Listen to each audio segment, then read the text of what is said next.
Hey guys, just wanted to share a quick video for you to go over some of the commonly used Microsoft Excel keyboard shortcuts. Some you may know and some you may haven't heard of, but they could be useful to you in your everyday Excel world. So we'll go ahead and take a look at some of those and see what we can come up with. So first off, we have to close a workbook, which we don't want to do right now, but in order to do it, you would just hit the Control key plus W, and if we try to do that now, Control W, it would close out the window that we had, the workbook that we had. So if we just go ahead and open that back up, because we're going to need it for the rest of this lesson, then we can continue on. To open up a new workbook, we're going to hit the same Control key and then the letter O. So Control O would take us to go ahead and open up whatever workbook we wanted to do.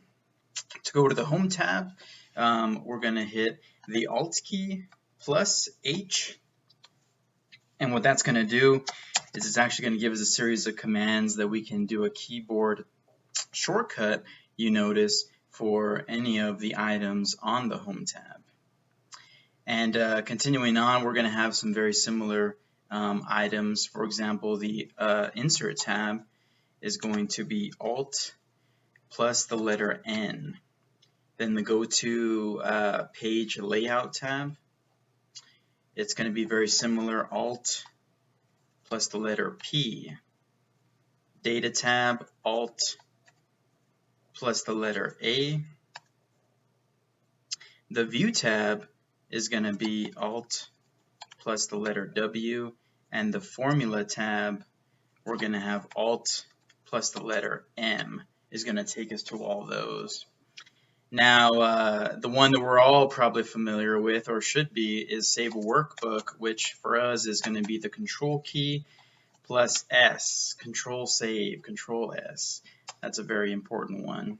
Other familiar ones that we're probably familiar with are the Control C, which is to copy, or the Control V, which is to paste, Control Z, which is to undo what we just did, and then Control X, which is to cut if we don't want the item that we're trying to copy to remain in its original position.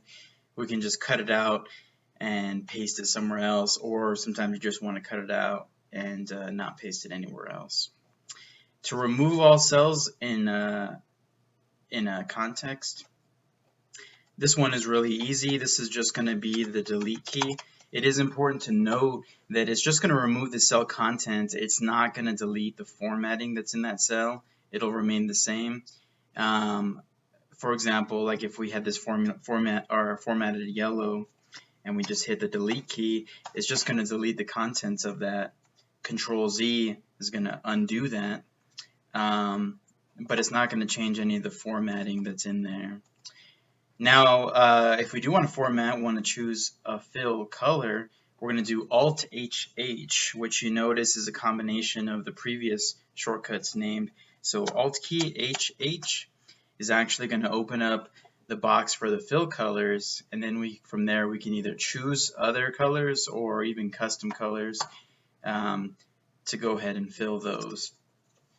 So that is Alt plus H plus H.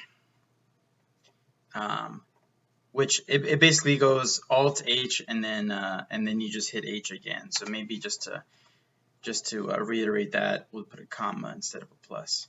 Bold is another commonly used one. Control plus B, so that should be easy to remember. Control B will bold. Okay guys, then a couple other ones that are more popular here are to highlight the entire column, we want to do Control plus spacebar. So if we hit Control spacebar, it's going to highlight the entire column wherever our cursor was. So all the rows for that entire column H are going to be highlighted, or Control spacebar, all the rows in the column F are going to be highlighted. And then to highlight the entire row, we're going to do Shift space. So you hit the shift and then the space bar, and you're going to hit the entire, all the columns basically in the row that you're highlighted in, which is 19, to go ahead and select all that data. If you want to cut, paste, hide those, or any other thing like that, then that could be a good exercise for you. Thank you. Thanks for watching, guys.